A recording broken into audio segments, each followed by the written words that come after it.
El mar Mediterráneo, siglo IV a.C. En tiempos antiguos, las gentes buscaban por doquier señales de su destino en las entrañas de los animales, en el destello de un relámpago. Si se encontraban en una encrucijada, confiaban más en las predicciones de los dioses que en el análisis de la realidad. Su enfoque no era científico, sino mágico y místico. La religión no brindaba respuestas a las cuestiones fundamentales de la vida. Para obtenerlas, se recurría a la filosofía. La religión ayudaba a tomar las decisiones cotidianas, y de entre todas las deidades del panteón grecorromano, Apolo, el hijo de Zeus, era en el que más se confiaba. Al menos una vez en su vida, millones de griegos, romanos, persas y egipcios le imploraron sus favores tanto a él como a sus oráculos. El santuario del oráculo de Delfos fue el centro profético más renombrado de la antigüedad. Acompáñennos. Exploraremos los santuarios de Apolo a fin de descubrir por qué estas personas tenían tanta fe en los ritos y en la religión, y por qué Apolo era el eje de su culto.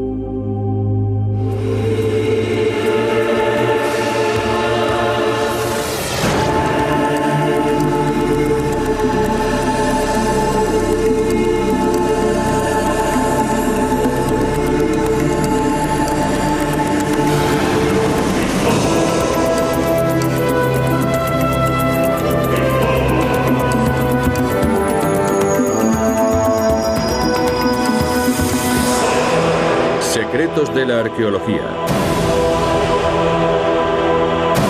Los santuarios de Apolo. La adoración del dios Apolo era una de las más extendidas del mundo helénico. Los oráculos de Apolo eran los augurios que el numen ofrecía a sus fieles. Por boca de Apolo hablaba Zeus, su padre, y sus palabras eran por tanto la voluntad del dios supremo del Olimpo. El culto de Apolo era griego en su origen, si bien un sinnúmero de extranjeros acudían asimismo en pos de sus profecías. Aún los romanos venían a venerar a la divinidad, ya que la creencia en sus vaticinios estaba sumamente generalizada.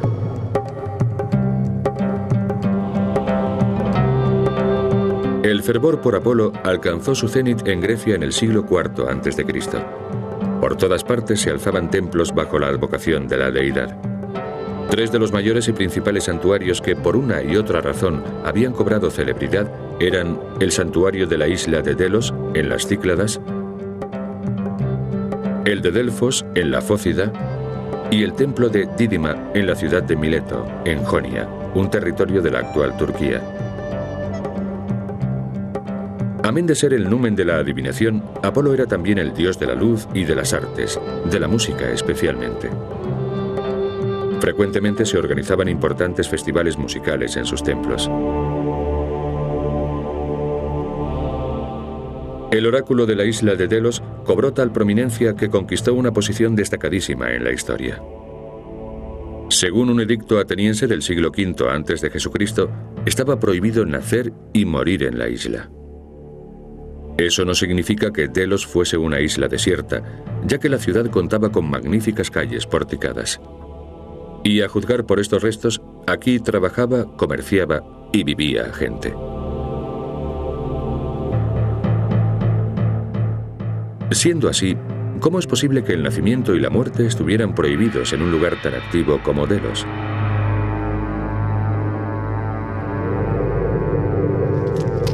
Cuando los arqueólogos comenzaron a excavar en el vecino islote de Renea, hallaron una gran necrópolis con millares de huesos y artefactos funerarios, y con ellos la respuesta a su pregunta. Aquí era donde los habitantes de Delos enterraban a sus muertos, y las isleñas daban a luz.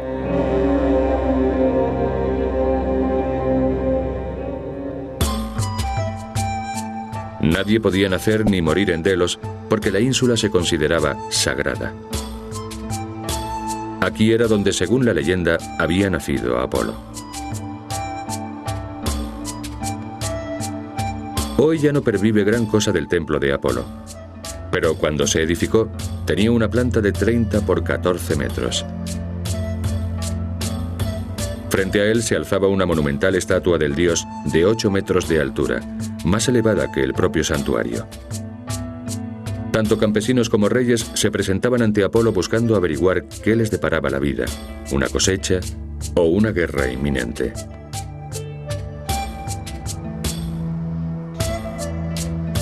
No obstante, la deidad no podía influir sobre el sino, que para los griegos estaba escrito y era inevitable, incluso para Zeus.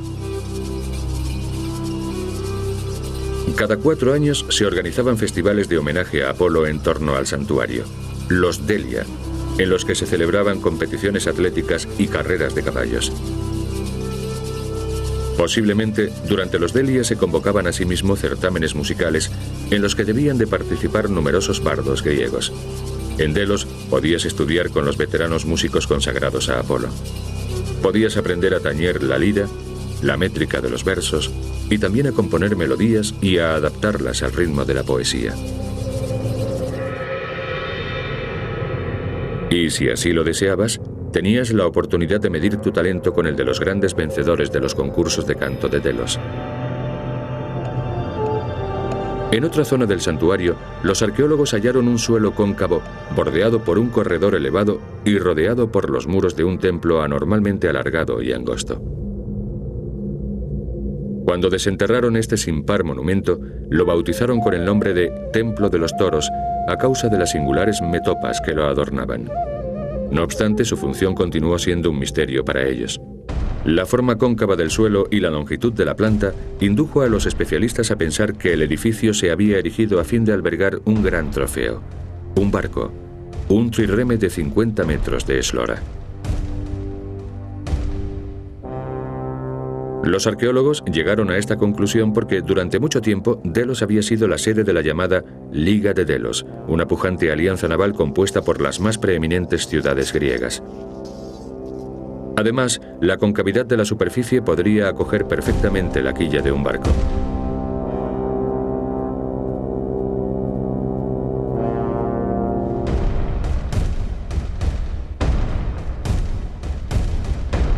Las ciudades-estado helénicas habían fundado esta confederación a fin de defender a sus miembros del imperio persa, un pujante y avieso enemigo al que todos temían. Tratando de minimizar las posibles rivalidades internas, eligieron como capital de su coalición un lugar neutral que ofreciese garantías a todos sus socios, abierto a todos los griegos en cualquier momento. La sacra isla de Delos era el enclave idóneo. Durante mucho tiempo, el tesoro de la Liga se custodió aquí. En la antigüedad, Delos fue célebre asimismo por su próspero mercado de esclavos y su privilegiada situación en el centro de las principales rutas marítimas.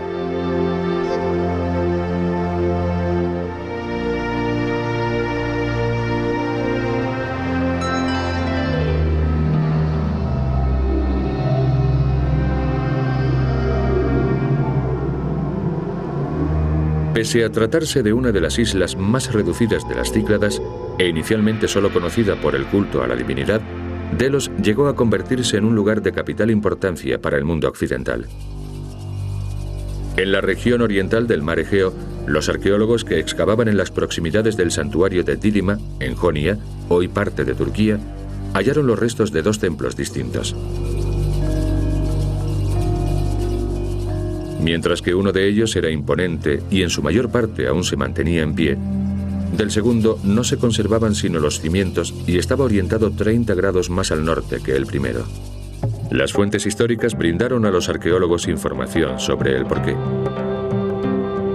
El primer templo se había erigido en un período muy anterior, durante el siglo VI antes de nuestra era, y fue posteriormente destruido por los persas en su guerra contra los griegos.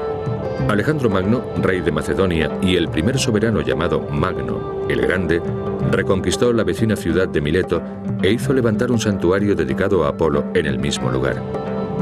Y puesto que Alejandro no era amigo de menudencias, quiso que fuese enorme. Y enorme se construyó. Imagínense ascendiendo por la escalera frontal del templo y se harán una idea del colosal tamaño del edificio. Tan solo superado por el templo de Artemisa en Éfeso y el de Heraión o templo de Hera en Samos, el templo de Apolo en Dídima es el tercer monumento del mundo griego en cuanto a su tamaño. Sus columnas, cuyas imponentes talla y decoración aún pueden admirarse, tenían una altura de casi 20 metros y estaban ricamente ornamentadas.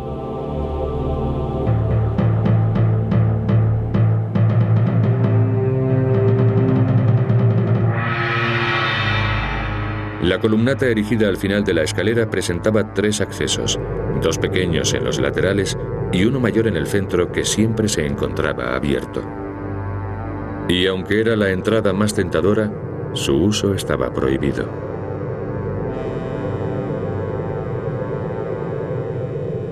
Solamente los sacerdotes podían penetrar en esta sala llamada vestíbulo. Desde aquí, las profetisas de Apolo, en estado de trance, emitían sus respuestas mediante palabras incomprensibles que tan solo los sacerdotes eran capaces de interpretar.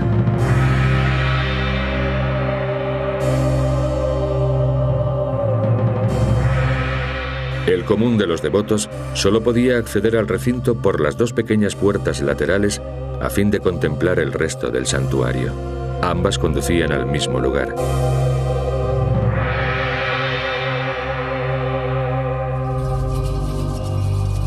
Después de atravesar cualquiera de las puertas secundarias, se descendía a la planta inferior.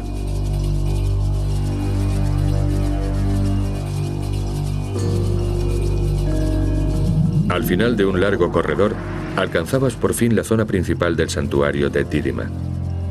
Un bosquecillo de laureles que crecían en la tierra desnuda, donde manaba un manantial sagrado. El templo carecía de techumbre, de modo que se encontraba bañado por la luz del sol.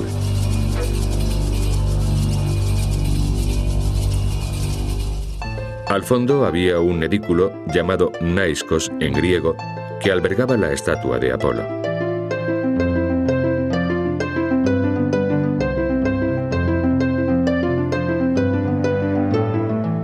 El dios formulaba sus predicciones por boca de un medium que podía ser un sacerdote o una síbila o profetisa. Sus respuestas precisaban de la traducción de los sacerdotes, y los fieles solo alcanzaban a comprender el oráculo después de que los hechos tuviesen lugar. De este modo, la divinidad jamás erraba. Según la leyenda, tras la reedificación del templo de Dídima, el agua de la fuente sacra, que se había secado a raíz del saqueo y la destrucción perpetrados por los persas, volvió a fluir nuevamente.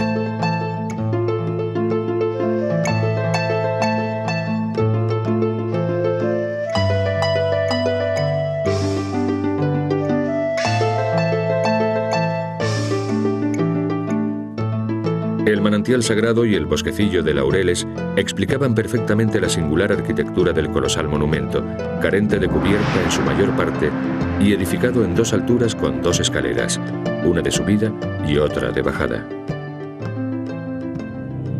La mayor parte de los creyentes aguardaban en el exterior del templo, desde donde trataban de comprender el significado de las interpretaciones de los sacerdotes. El éxito está reservado para quienes vagan sin rumbo y saben esperar.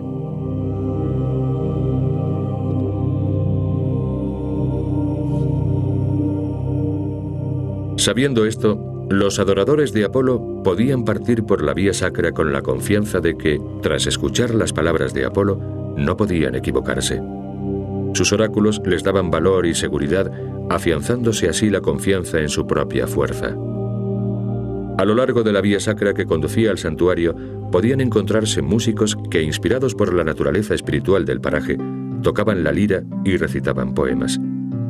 Casi todos los cantores de la antigüedad eran poetas, y la mayoría acompañaban sus versos con el tañido de la lira. Este instrumento se fabricaba con una concha de tortuga que formaba la caja de resonancia. Estaba dotado de 2 cuernos y un cordal al que se fijaban las cuerdas, que se pulsaban con un plectro o púa. En aquellos tiempos, los músicos no solo debían ser buenos intérpretes, sino que además debían estar sanos y ser bien parecidos. Se dice que al gran vate Homero se le prohibió participar en un certamen de canto por ser ciego. Mas era en la Grecia continental donde se encontraba el más renombrado centro profético del mundo antiguo, el santuario de Apolo en Delfos.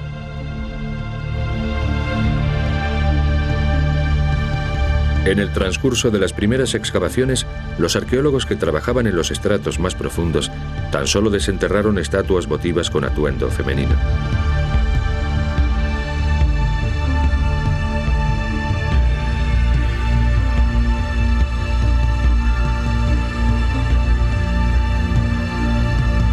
En los niveles más superficiales se hallaron artefactos de un periodo más reciente, principalmente exvotos de aspecto inequívocamente masculino.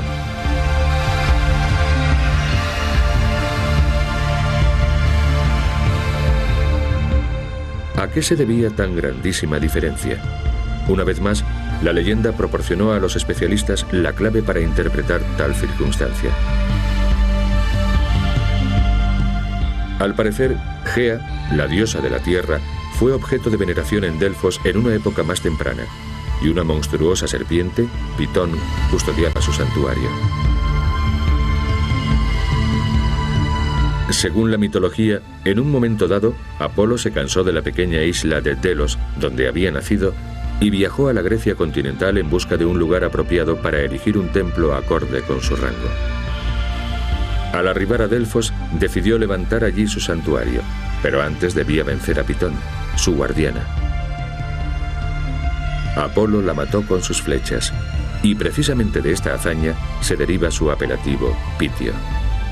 Por lo tanto, nuevamente, la arqueología corrobora un relato legendario.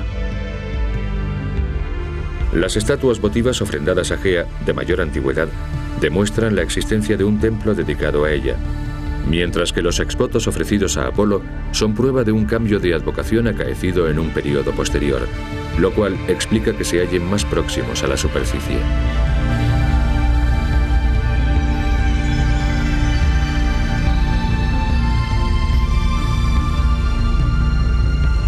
Tan pronto como Apolo se instaló en Delfos, reemplazando a Gea, comenzó a ofrecer sus oráculos desde el templo. Pero, ¿dónde y cómo transmitía el dios los enigmáticos mensajes a sus adoradores? Los arqueólogos hallaron un pasadizo subterráneo bajo la terraza en la que se alza el templo de Apolo en Delfos. El túnel desembocaba en una oquedad rocosa que presentaba grietas. Cotejando el descubrimiento con las fuentes contemporáneas, los estudiosos averiguaron cómo se llevaba a cabo el ritual. Tras purificarse con las aguas de la fuente Castalia, que brotaba al pie del monte Parnaso, las sacerdotisas de Apolo, llamadas pitonisas, descendían a la gruta. En ellas se hallaban sumidas en la humareda tóxica emanada de las grietas. Bajo los efectos psicotrópicos del humo, pronunciaban las misteriosas palabras que los sacerdotes interpretaban en forma de oráculos, ya en prosa, ya en verso. Por muy risible que nos parezca hoy esta práctica, en la antigüedad hasta el destino de un reino se encomendaba a los oráculos. Un rey podía decidir si atacaba o no, si hacía la guerra, si firmaba la paz, si contraatacaba o se rendía, basándose en sus augurios. Gracias a la vaguedad de sus respuestas, que podían interpretarse de diversas maneras, persuadiéndolos para que actuasen o aguardasen, los sacerdotes de Apolo ejercían una notable influencia sobre los políticos de su tiempo, y puesto que tenían poder, eran corruptibles. A fin de recibir predicciones favorables que les proporcionasen el apoyo de sus pueblos, los monarcas y políticos no dudaban en sobornar a los sacerdotes.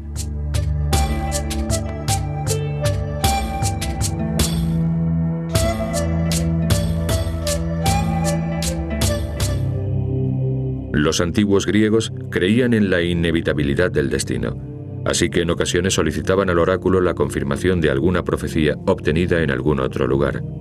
Sabiendo que Apolo podía ser menos ambiguo y ofrecer más detalles acerca de tu futuro si hablaba por boca de sus sacerdotes, podía parecerte conveniente hacer una generosa donación para conseguir que los sacerdotes se mostrasen más solícitos.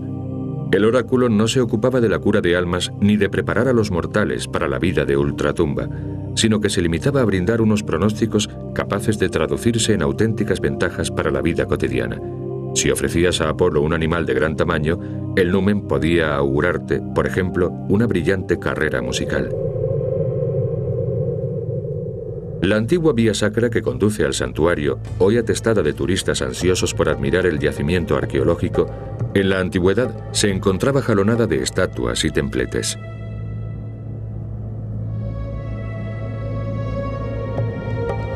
En el siglo II de nuestra era, el escritor griego Pausanias describió los tesoros de Delfos con todo lujo de detalles. El tesoro de los atenienses es el que mejor se conserva.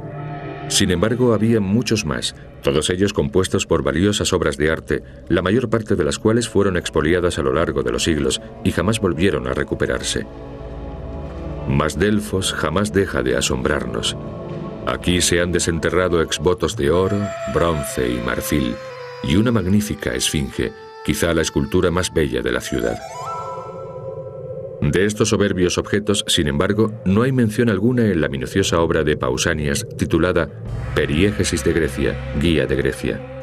Los eruditos hallaron la solución del enigma tras estudiar los desastres naturales acontecidos en la región, como son los terremotos y los numerosos corrimientos de tierras acaecidos en las colinas de Delfos. Para evitar que las ofrendas de Apolo resultasen dañadas en los cataclismos, tuvieron que dejar de exhibirse. Los fieles se vieron obligados a enterrarlas en el interior del santuario. Por lo tanto, un buen número de obras maestras, ya bajo tierra en tiempos de Pausanias, hoy pueden admirarse en el Museo de Delfos.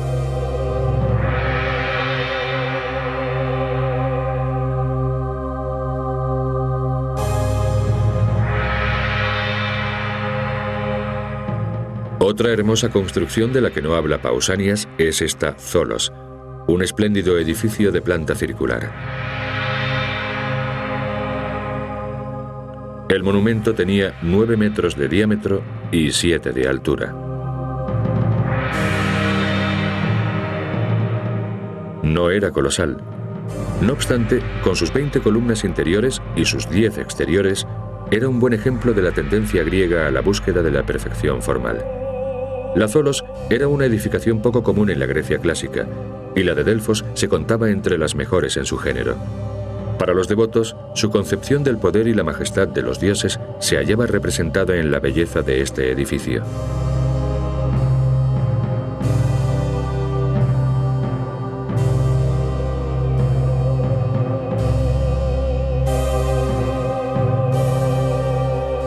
Amén de ser un centro de carácter religioso, Delfos era la sede de los Juegos Píticos, uno de los 4 grandes festivales atléticos y artísticos de la antigua Grecia. Las carreras de carros eran uno de los platos fuertes de los Juegos, como atestigua esta estatua de bronce, el auriga de Delfos. En el transcurso de los Juegos Píticos se celebraban asimismo certámenes dramáticos y musicales en este teatro situado junto al templo de Apolo. Si escuchamos con atención, quizá llegue hasta nuestros oídos alguna predicción del oráculo. Solo quienes tengan el coraje de afrontar las más feroces batallas recibirán las mayores recompensas. Las batallas de los Juegos Píticos consistían en competiciones de lucha, carrera y lanzamiento. El evento tenía lugar cada 4 años, alternándose con otro célebre acontecimiento, los Juegos Olímpicos. Los vencedores recibían en recompensa coronas de laurel, el mismo adorno empleado por el propio Apolo, en honor del cual se celebraban los Juegos. La sabiduría y la ecuanimidad de Apolo eran proverbiales. Era el patrón del tiro con arco y ya desde su infancia se había destacado por su valor. Pero era asimismo el protector de la música y las artes, de modo que frecuentemente se le representa con una lira. Su música era literalmente celestial, una música que aún hoy parece resonar en este majestuoso paraje.